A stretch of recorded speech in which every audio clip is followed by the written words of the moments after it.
Bismillahirrahmanirrahim. Alhamdulillahi rabbil alamin. Alhamdulillahilladzi hadana lihadza wa ma kunna linahtadiya laula an hadana Allah. Wassalatu wassalam ala man la nabiyya ba'dah wa ala alihi wa sahabatihi wattabi'in wa man tabi'ahum bi ihsan ila yaumiddin, amma ba'du. Hadirin dan hadirat jamaah salat Isya dan salat Qiyam, salat tarawih yang dirahmati oleh Allah Subhanahu wa taala. Alhamdulillah, kita memuji dan bersyukur kepada Allah Subhanahu wa taala. Pada malam hari ini kita dapat berkumpul berjamaah di tempat ini melaksanakan kewajiban kita salat Isya yang kemudian insyaallah akan dilanjutkan dengan salat Qiyam atau salat tarawih yang disunnahkan untuk dilaksanakan secara berjamaah di bulan suci Ramadan ini. Malam hari ini kita sudah masuk pada malam yang ke-13 ya. 13. Ya, sebagian 14. Ya. Malam 13. Tidak terasa bahwa 2 hari lagi kita sudah selesai dari setengah Ramadan. Dan tentunya tidak ada lagi alasan bagi seseorang setelah melewati 10 pertama, apalagi sudah hampir di setengahnya, kemudian mengatakan saya masih lagi penyesuaian dengan bulan Ramadan. Di hari-hari pertama mungkin kita bisa mengatakan itu. Tapi kalau sudah masuk seperti ini, ya, bahkan kalau sekiranya Ramadan itu disyariatkan sepanjang tahun, insya Allah sudah kita terbiasa. Dan itulah salah satu hikmahnya kenapa perlu kita untuk membiasakan ibadah itu.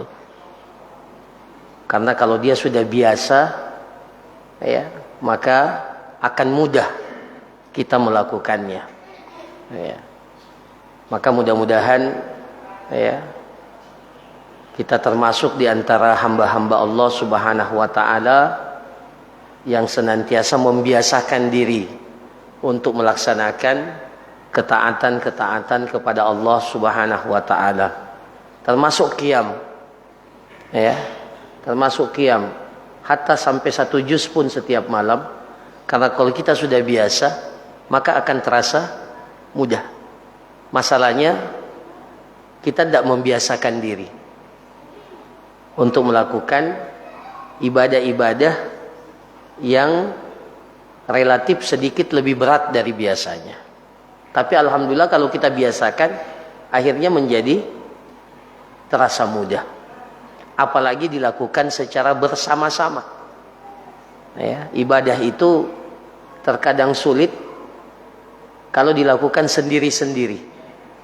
Makanya banyak masuk puasa, termasuk ibadah Ramadan ini. Ya, di dalamnya terdapat makna membiasakan diri ibadah-ibadah itu secara bersama-sama. Karena kita merasa tidak sendirian. Kita merasa orang lain juga merasakan hal yang sama.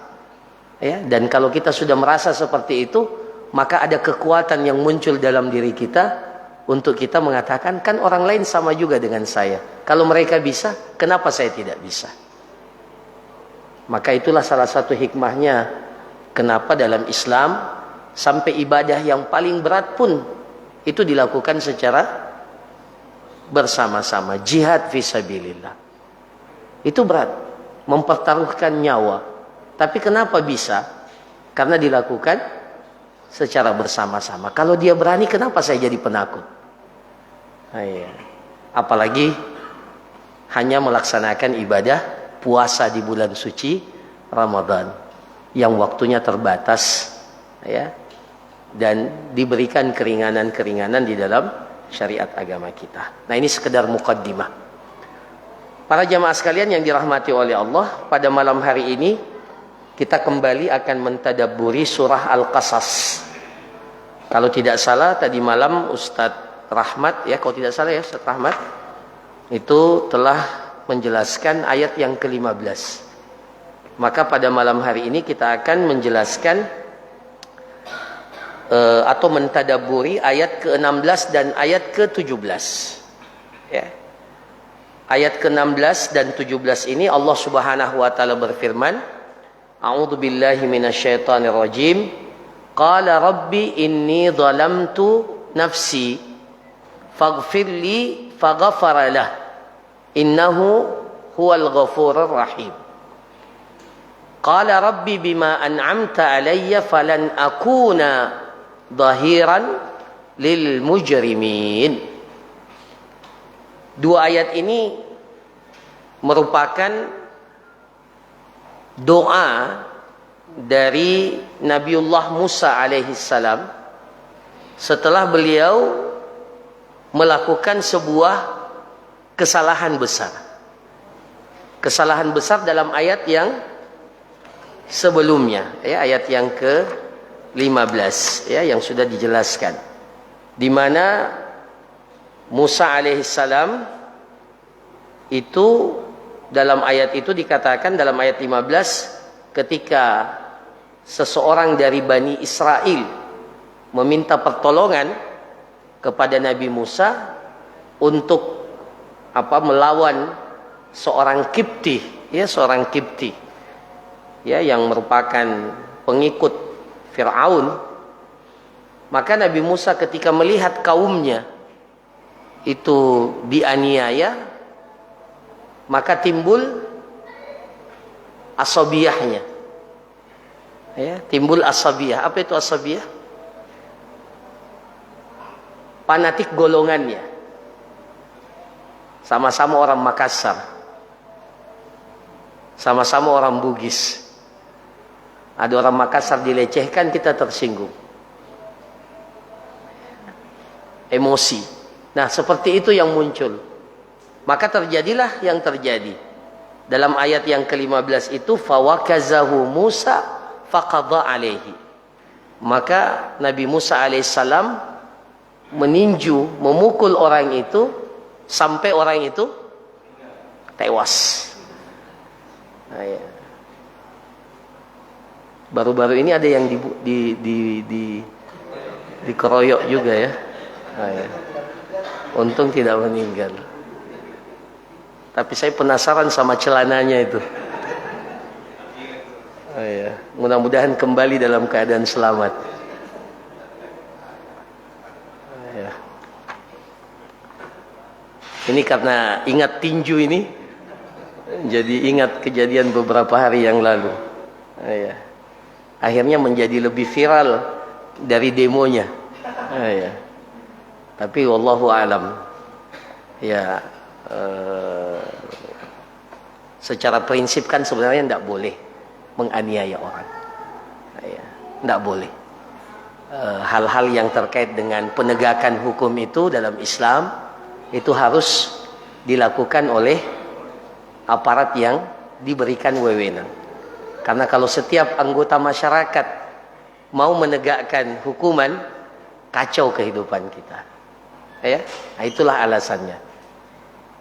Tapi mudah-mudahan bagi yang bersangkutan itu peringatan, ya, peringatan bahwa harus lebih, ya, menjaga diri, menjaga lisannya untuk tidak mengeluarkan komentar-komentar yang menyudutkan. Ya, ya, kita kembali ke ayat ini. Ya, jadi setelah kejadian itu Nabi Musa alaihissalam langsung tersadar, ya. Kemudian mengucapkan doa ini, kembali bertaubat, beristighfar kepada Allah Subhanahu wa taala dan mengatakan, qala rabbi inni zalamtu nafsi. Musa alaihi salam berkata, ya Rabb, wahai Tuhanku, sesungguhnya aku telah menzalimi diriku. Zalamtu nafsi, ya, menzalimi diriku dengan melakukan tindakan pemukulan sampai menghabisi nyawa orang Kipti itu. Itu kezaliman. Zalamtu nafsi, sungguh saya telah melakukan kezaliman pada diri saya pribadi, ya. Jadi kezaliman pada orang itu sebenarnya kembalinya kepada diri kita, bukan kepada orang itu, tapi kepada diri kita. Az-zulmu zulumatun yaumal qiyamah. Kezaliman itu adalah kegelapan-kegelapan yang akan didapatkan oleh seseorang nanti pada hari kiamat. Jadi jangan coba-coba untuk melakukan kezaliman, ya. Dalam bentuk apapun itu. Dalam bentuk apapun itu. Maka kemudian Nabi Musa mengatakan, faghfirli faghfara lahu.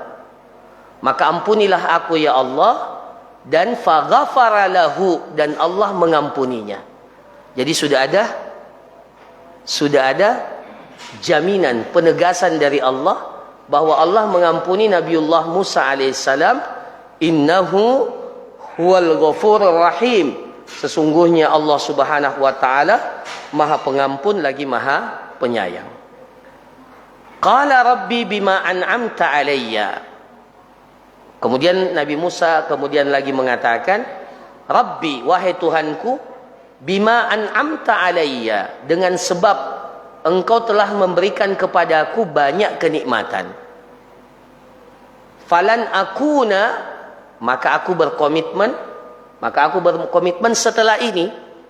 Falan akuna dhahiran, aku berkomitmen untuk tidak menjadi penolong lil mujrimin, bagi orang-orang yang melakukan dosa kemaksiatan, meskipun itu dari golonganku, ya. Meskipun itu dari golonganku, ya. Kalau dia salah ya tetap salah, tidak boleh jadi penolong untuk melakukan sebuah perbuatan dosa. Nah, para jamaah sekalian yang dirahmati oleh Allah, dalam kitab ini disebutkan 1, 2, 3, 4, 5 pelajaran yang bisa kita ambil, ya, dari 2 ayat yang disebutkan oleh Allah Subhanahu wa taala terkait dengan apa yang dilakukan oleh Nabi Musa alaihissalam setelah peristiwa pemukulan dan penghabisan nyawa seseorang. Ya, kalau sekedar memukul tidak mati itu relatif lebih ringan, meskipun itu juga sebuah kezaliman yang besar. Nah, ini sampai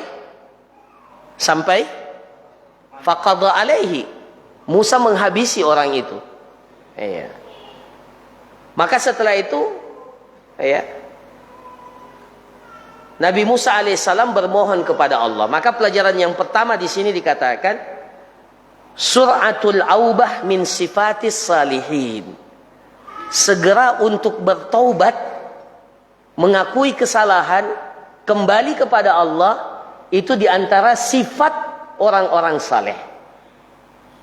Ya, jadi di sini katakan sur'atul aubah min sifatis salihin. Ta'ammal kam baina qawlihi fawakazahu Musa faqada alaihi wa qawlihi qala hadha min amali syaitan innahu aduwwum mudillun mubin. Coba, ya, kata pengarang kitab ini, coba perhatikan bagaimana atau berapa jarak antara fawakazahu Musa faqada alaihi, Musa memukul orang itu kemudian menghabisi orang itu, dengan kesadaran Nabi Musa setelah itu dan langsung mengatakan qala hadza min amali syaitan, ini perbuatan syaitan. Innahu aduwwun mudhillun mubin, syaitan itu musuh, menyesatkan dan ya, penyesat yang nyata. Ya. Ya. Bahkan dalam kitab ini dikatakan ka'annahu hadhafa adatal atfi idzanan bisyiddatil qurbi. Sampai-sampai ya, fawakazahu Musa faqada alaihi qala hadza min amali syaitan. Tidak ada lagi jarak antara perbuatan itu dan Nabi Musa sallallahu alaihi wasallam sadar. Ya. Tidak ada antaranya, tidak ada kata antara yang disebutkan, tidak ada ataf, ya. Tidak ada ataf di situ, langsung qala, tidak pakai wa saja tidak ada. Ya, langsung qala hada min amali syaitan. Tidak pakai summa, tidak pakai wa, langsung. Berarti memang sangat dekat. Artinya setelah Nabi Musa alaihissalam melakukan kesalahan itu langsung sadar. Ini perbuatan yang tidak benar. Nah, itu kapan muncul para ikhwat sekalian? Kalau kita ini selalu berusaha untuk menjadi orang soleh itu bukan orang maksum. Orang soleh itu bukan orang yang katakan tidak terjatuh pada perbuatan dosa. Ya. Yang membedakan orang saleh dengan orang yang gemar melakukan maksiat, cara pandangnya terhadap perbuatan dosa. Ya. Mereka tidak melihat ini dosa kecil atau dosa besar. Mereka melihat bahwa yang dimaksiati ini adalah Allah. Mau dosa kecil, mau dosa besar sama saja. Ya. Makanya kata para ulama kita, la tandur ila sigharil khati'ah walakin indur ila azamati man asait. Jangan engkau melihat kepada kecilnya perbuatan dosa yang engkau lakukan, tapi lihatlah kepada siapa dosa itu engkau lakukan. Ya. Innal mu'mina yara dzunubahu ka asli hajarin ka asli jabalin yakhafu an yaqa alaihi. Seorang mukmin itu melihat dosanya, sekecil apapun dosanya, itu seperti ibarat sebuah batu besar yang berada di atas sebuah gunung yang dia takutkan jangan sampai batu itu jatuh menimpa dirinya. Ya, jadi orang mukmin itu melihat dosa itu meskipun dia kecil, dia melihat itu sebagai sesuatu yang besar, sesuatu yang berbahaya, harus segera diselesaikan. Ya.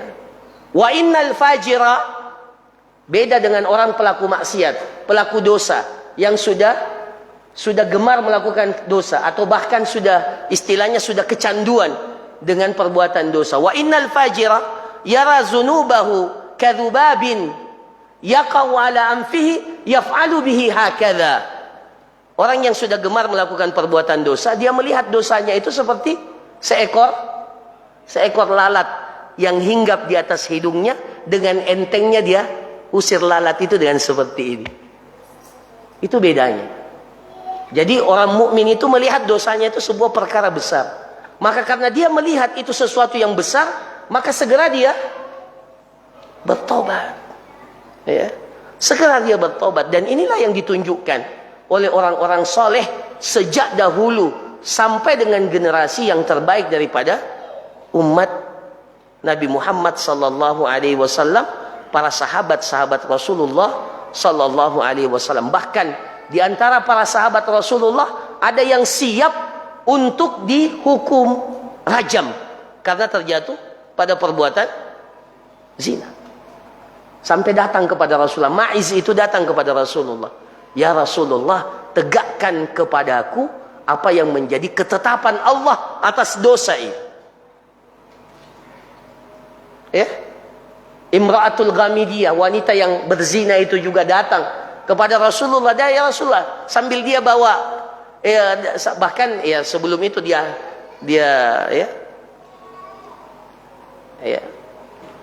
datang mengaku perbuatan dosanya kepada Rasulullah. Ya.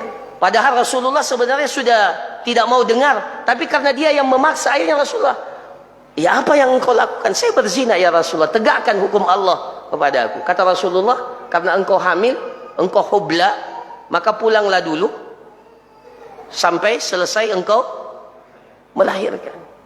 Berapa lama melahirkan itu? Normalnya 9 bulan. Kalau dia mau lari itu Imra'atul Ghamidiyah 9 bulan itu bukan waktu yang singkat. Dia bisa melarikan diri. Dia bisa. Tapi setelah 9 bulan sambil membawa anaknya yang baru dilahirkan, dia datang lagi kepada Rasulullah. Ya Rasulullah, tegakkan atasku hukum Allah. Kata Rasulullah, jangan dulu. Ini kan masih menyusui. Menyusui. Berapa masa menyusui? 2 tahun. Kalau dia mau lari, ya, dia bisa beli tiket, pakai paspor, kemudian cari suaka. Ya. Kalau sekarang kan seperti itu, penjahat-penjahat itu, ya, itu gampang sekali lari.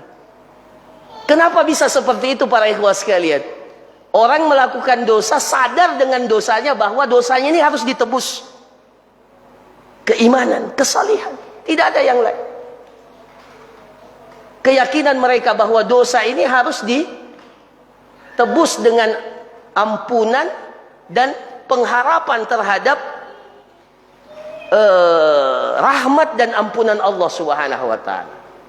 Bertobat segera. Nah, jadi ini diantara prinsip, diantara ciri daripada orang yang soleh itu, orang yang beriman itu suratul aubah. Makanya dalam Al-Quran sifat orang bertakwa itu walladzina idza fa'alu fahishatan dzakarullah. Mereka itu kalau terjatuh dalam perbuatan keji, ya, sebagian para ulama menafsirkan perbuatan zina itu dosa besar. Walladzina idza fa'alu fahishatan aw dzalamu anfusahum, atau ketika mereka menzalimi diri mereka sendiri, para ulama kita mengatakan itu dosa kecil, ya. Sama saja, dzakarullah, mereka itu langsung ingat kepada Allah.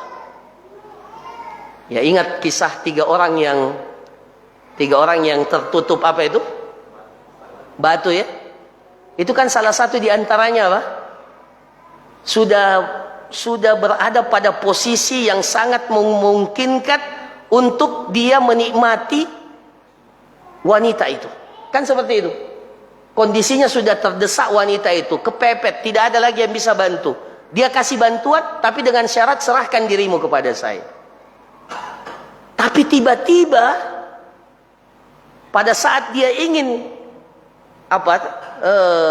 ingin melakukan perbuatan itu, ingat kepada Allah. Akhirnya itu jadi amalan saleh yang dengannya Allah Subhanahu wa taala berkenan meringankan, ya, meringankan kesulitan yang dia hadapi. Ingat dengan Nabi Yusuf alaihissalam. Sudah apa? Dalam Al-Quran dikatakan fahammat bihi wa hamma biha. Itu kan sudah luar biasa itu, bukan sekedar niat lagi. Ham itu sudah sedikit lagi, sudah ada di dalam ini. Hammat bihi, jadi siapa itu? Wanita itu yang dikenal dengan Zulaikha, ya. Fahammat bihi, dia sudah mau sama Nabiullah Yusuf wa hamma biha. Dan Nabi Yusuf juga laula an ra'a burhana rabbi, tapi setelah itu dia lihat tanda-tanda kebesaran Allah, akhirnya tidak jadi. Saya tidak bayangkan kalau kita yang berhadapan dengan kejadian-kejadian seperti ini, ya. Mungkin diantara kita bilang tak kalah. Allah musta'an, ya. Tidak ada yang lihat. Padahal Nabi Yusuf alaihissalam, kata para ulama itu, semua hal-hal yang menyebabkan dia malu itu sebenarnya tidak ada. Posisinya sebagai budak. Kemudian yang kedua, dia jauh dari kampungnya, tidak ada yang kenal dia di situ. Kemudian kondisi tidak ada yang tahu, cuma berdua, ya, kecuali tentunya Allah SWT. Tapi lagi-lagi keimanan dan kesalihan, ya, keimanan dan kesalihan. Maka inilah yang walladzina idza fa'alu fahishatan aw dhalamu anfusahum dzakarullah. Jadi orang soleh itu ketika melakukan kemaksiatan dia langsung sadar, ya, sadar. Tapi sebagian nanti sadarnya, sebagian, ya, seperti Nabi Musa itu setelah kejadian. Ada yang sadar sebelum kejadian. Ada yang sadar di saat kejadian. Tapi semuanya disatukan dengan cepatnya kesadaran itu. Responnya setelah melakukan kesalahan itu. Ya. Jadi suratul aubah, ya, segera untuk kembali kepada Allah Subhanahu wa taala, beristighfar, bertobat kepada Allah, itu diantara ciri orang saleh. Ini pelajaran yang pertama. Yang kedua, pelajaran yang kedua di sini dikatakan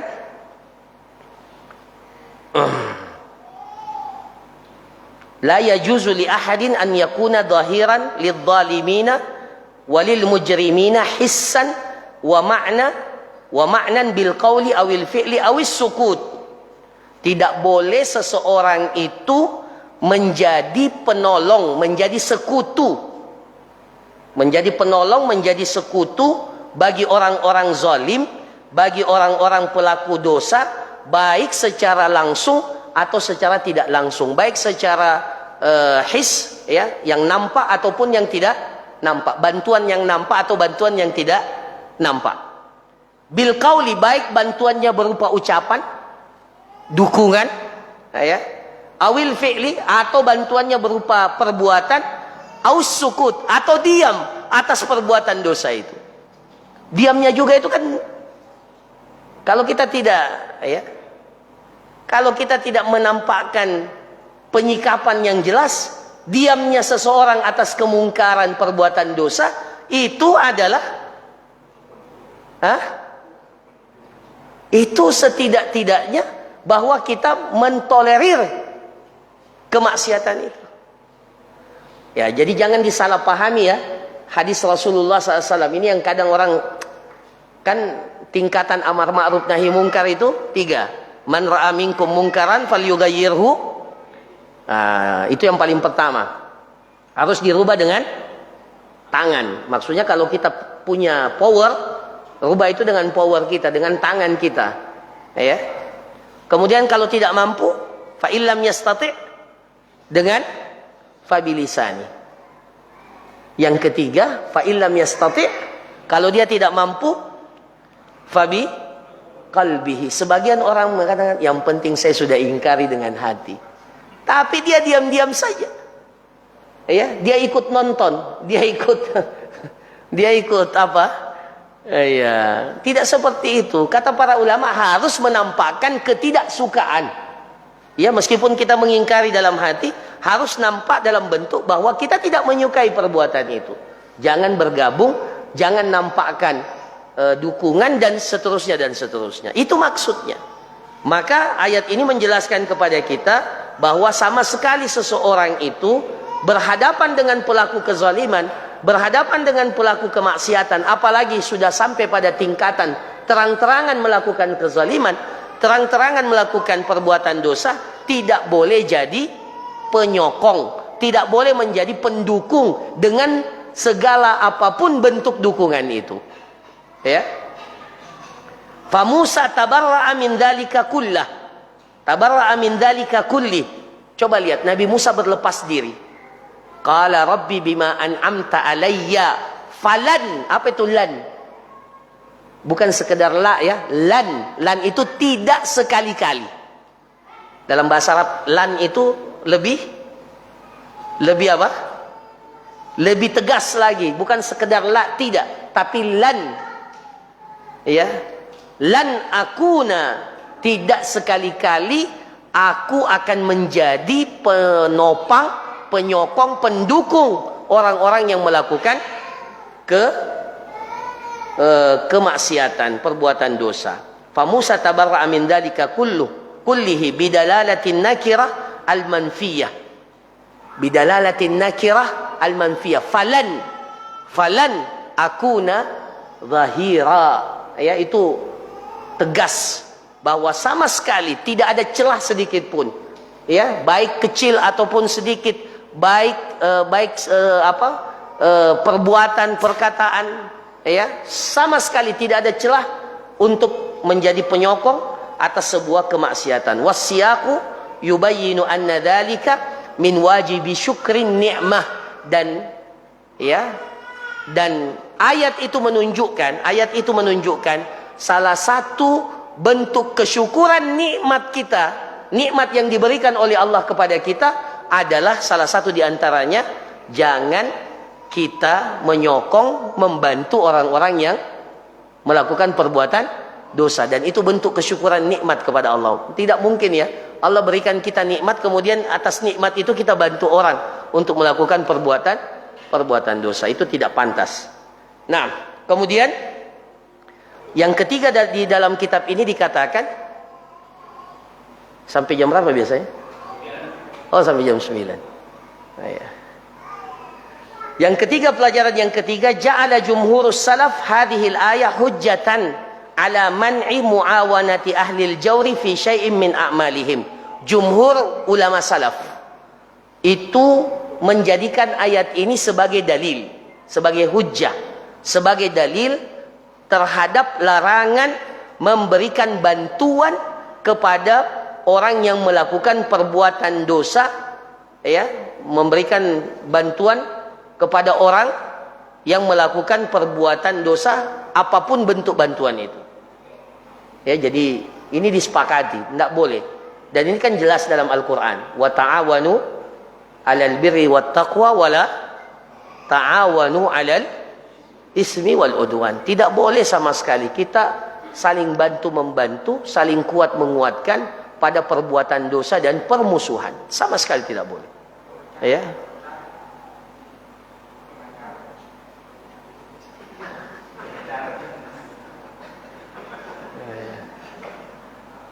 Ya, waktu itu sudah melanggar itu kesepakatan para ulama. Ya, jadi ya karena Bapak sudah singgung itu, ya. Jadi Rasulullah sendiri dalam hadis dikatakan, wala'alla ba'dukum alhana min ba'd. Di antara kalian kalau ada orang yang bersengketa, kata Rasulullah, kalau ada yang bersengketa di hadapan saya, dua orang yang bersengketa di hadapan saya, mungkin salah satu di antara keduanya itu lebih pintar bicara, alhan, lebih pintar bicara daripada yang satu. Akhirnya karena dia pintar bicara, saya putuskan perkara itu dimenangkan oleh yang pintar bicara itu. Tapi kalau dia tahu bahwa dirinya salah, harusnya dia tidak menerima putusan itu. Ya, karena kapan dia terima putusan itu padahal dia tahu bahwa dia berada pada posisi yang salah, maka siap-siap dia akan mendapatkan siksa yang sangat pedih pada hari kiamat. Itu Rasulullah sendiri sampai mengatakan, bisa saja ada dua orang yang bersengketa datang ke hadapan saya, tapi yang satunya alhan itu pandai bicara, pandai bersilat lidah. Semua fakta bisa dibelokkan. Ya. Jadi hati-hati kalau mau jadi pengacara. Tidak apa-apa jadi pengacara, tapi jadi pengacara membela yang betulkah seperti itu? Atau membela yang punya uang? Hati-hati. Jadi ini termasuk diantara yang disinggung. Jadi terima kasih Pak. Itu masuk dalam kategori, ya, tidak boleh sama sekali. Ya, tidak boleh. Jadi hati-hati jadi pengacara. Ya, jadi lawyer. Ya, hati-hati. Ya, dan yang lainnya juga termasuk. Ya, yang lainnya. Jadi bukan hanya lawyer saja, semuanya. Dalam keadaan apapun tidak boleh kita memberikan bantuan itu kepada orang yang melakukan kezaliman, melakukan perbuatan dosa.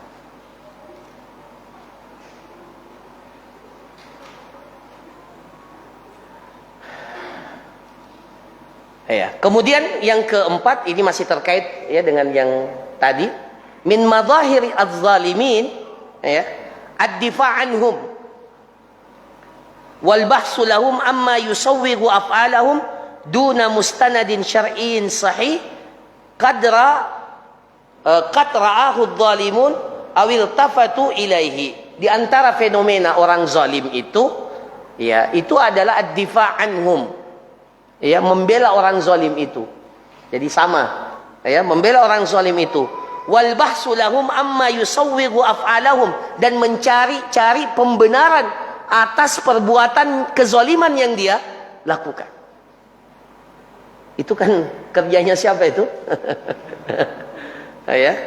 Meskipun ini tidak secara khusus, tapi itu diantara ciri-ciri orang zalim. Ya, membela orang yang zalim, orang yang salah dibela, bahkan bukan hanya sekedar membela, mencari pembenaran atas perbuatan yang ia lakukan. Ya. Ya. Amma yusawwigu af'alam duna mustanadin syar'i, padahal tidak berlandaskan landasan syariat yang sahih, syar'iyyin sahih. Ya. Ya. Yang bisa menolong orang yang zalim itu atau dijadikan sebagai pembuktian untuk meringankan kezalimannya. Ya. Tapi kalau ternyata tidak ada, cuma dicari-cari saja alasannya, nah, maka ini masuk dalam kategori yang disebutkan oleh Allah Subhanahu wa taala seperti yang disebutkan oleh Nabi Musa. Ini menjadi salah satu indikasi orang itu telah menjadi zahir. Zahir itu kan dari kata punggung. Dia menjadi punggung orang zalim. Zahir. Zahir itu penolong, itu dari kata zahrun. Zahrun itu punggung. Jadi dia yang jadi tameng. Dia yang jadi punggung. Dia yang menguatkan orang untuk melakukan kezaliman itu. Nah, yang terakhir, idza kanat hadhil ayat taqtadi man'a mudhaharatiz zalimin fa inna awwala man yadkhul fihim al-kafirun. Jadi kalau ayat ini menunjukkan kepada kita larangan untuk memberikan bantuan kepada orang-orang yang zalim, maka yang lebih utama, ya, yang lebih utama di atas, ya, kezaliman orang-orang yang zalim itu adalah memberikan bantuan kepada orang-orang kafir untuk mendukung kekufuran mereka. Jadi kalau orang zalim saja, orang zalim itu kan dia muslim. Dia muslim sama dengan kita. Muslim, tapi dia melakukan kezaliman. Kalau orang muslim yang zalim, kita dilarang untuk membantu mereka, apalagi orang kafir untuk menguatkan kekufuran dan kesyirikan mereka. Ya, kesyirikan mereka. Jadi tidak boleh sama sekali memberikan bantuan. Ya, kalau dalam hubungan antar sesama manusia tidak ada masalah. Ya, kan kita dibolehkan untuk berinteraksi dengan sesama orang, bukan sesama artinya dengan orang non muslim, orang kafir. Kita kan boleh jual beli, sewa menyewa, ya. Dan tidak boleh kita zalim, harus tetap adil. Ya. Itu dalam kaitannya dengan hubungan muamalah dengan sesama manusia, tidak boleh. Wala yajrimannakum syana'anu qaumin ala alla ta'dilu. Jangan karena kebencian kalian kepada satu kaum menjadikan kalian itu tidak berlaku adil. I'dilu, berlaku adillah, huwa aqrabu littaqwa. Keadilan itu lebih dekat pada ketakwaan. Itu dalam hubungan antar hubungan sesama manusia dalam perkara-perkara muamalah, jual beli, sewa menyewa. Ya, jangan mentang-mentang orang yang beli kita, yang beli barang kita ini orang apa? Orang kafir, non muslim, kemudian kita apa? Ini biar nih, ini barang ada aibnya, biar ya kita tidak jelaskan aibnya. Tidak boleh, tetap harus bersikap adil, jujur, ya dalam. Tapi kalau dalam perkara-perkara yang mendukung kekufuran, kesyirikan mereka, sama sekali tidak boleh memberikan pertolongan. Sama dengan larangan kita membantu orang-orang zalim untuk melakukan kezalimannya, maka begitu pula kita dilarang, bahkan lebih utama lagi, membantu orang-orang kafir dalam rangka menguatkan kekufuran, bahkan kesyirikan mereka. Ya, kesyirikan mereka. Jadi kalau ada yang syirik, jangan dikatakan, wah biarlah, ini kan masuk dalam kategori kearifan lokal. Padahal syirik dibilang kearifan lokal, budaya yang harus dihormati. Iya, budaya itu tidak semua juga harus diterima. Ada budaya yang bisa kita akomodir selama tidak bertentangan dengan syariat. Tapi kalau budayanya sudah melenceng dari syariat, ya tidak boleh dengan alasan kearifan lokal, ke budaya Nusantara dan seterusnya, kemudian kita menerima hal-hal yang seperti itu. Kita punya prinsip, ya. Bahkan kata para ulama kita, man lam yukaffiril kafir fahuwa kafir. Siapa yang tidak mengkafirkan orang kafir, maka dia sungguh telah kafir. Ya, jadi siapa yang tidak mengkafirkan orang kafir, sungguh dia telah kafir. Maksudnya dalam pandangan kita ya orang kafir. Tapi dalam hubungan sesama manusia tidak boleh berlaku zalim. Tapi keyakinan kita katakan kafir. Ya, meskipun juga mereka sama. Mereka mengatakan kita domba tersesat. Iya, sama juga. Sebagaimana mereka meyakini kita tidak benar, sama juga. Masa kita disuruh untuk membenarkan keyakinan mereka? Kan tidak boleh. Ya, lakum dinukum waliyadin. Ya, tapi ini sekali lagi tidak menjadikan kita dalam interaksi sesama manusia kemudian kita berlaku zalim. Sama sekali, ini catatan penting. Ya, tetap bahwa ini ranahnya akidah, itu harus hitam putih, tidak ada tawar-menawar di dalam hal ini. Saya kira demikian para jamaah sekalian apa yang dapat disampaikan. Mudah-mudahan bermanfaat untuk diri saya pribadi dan kepada para jamaah sekalian. Mudah-mudahan Allah memberkahi kita. Wassallallahu ala nabiyina Muhammad wa ala alihi washabihi ajma'in. Wa akhiru da'wana alhamdulillahi rabbil alamin. Assalamualaikum warahmatullahi wabarakatuh.